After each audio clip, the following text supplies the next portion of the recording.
hello guys स्वागतम जनाइছো मोर अन्य eighty भिडिओले एया মই आम पारि आसु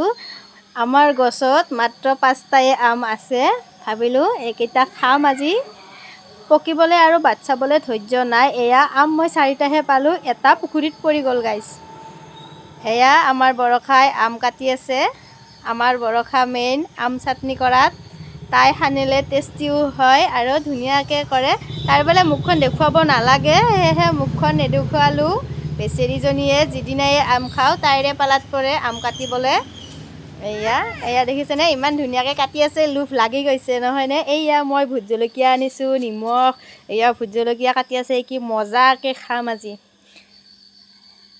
কোনে কোনে আম খাই ভাল পায় বাৰু মোৰটো বহুত প্ৰিয় বহাগ অহালৈকে ৰখিয়ে থাকো আম খাম কিন্তু এইবাৰ হিল বৰষুণ ধুমুহাই সব শেষ আমবোৰ গটাই হৰি গৈছে গছত আমেই নাই 5টা মাত্ৰ আম ৰৈছে গাইস এয়া ভুট জলকীয়া কাটি আছে বৰখাই এইবাৰ তাই হানিব এবাৰ নিমখ দিছে এয়া এবাৰ খোৱাহে কথা জিভাৰ পানী পৰিছে নে গাইস এয়া এনেকে মঠি মঠি হানিছে আপোনালোকৰ যদি কাৰোবাৰ ওপৰত খং উঠি থাকে ন সেইজন মানুহৰ মুখখন মনলৈ আনিব আনি পুৰা খঙত আমখিনি হানি দিব তেতিয়া টেস্টিও হ'ব আৰু মানুহজনৰ প্ৰতি উঠি থকা খংখিনিও মৰি যাব এয়া আমাৰ আমৰেডি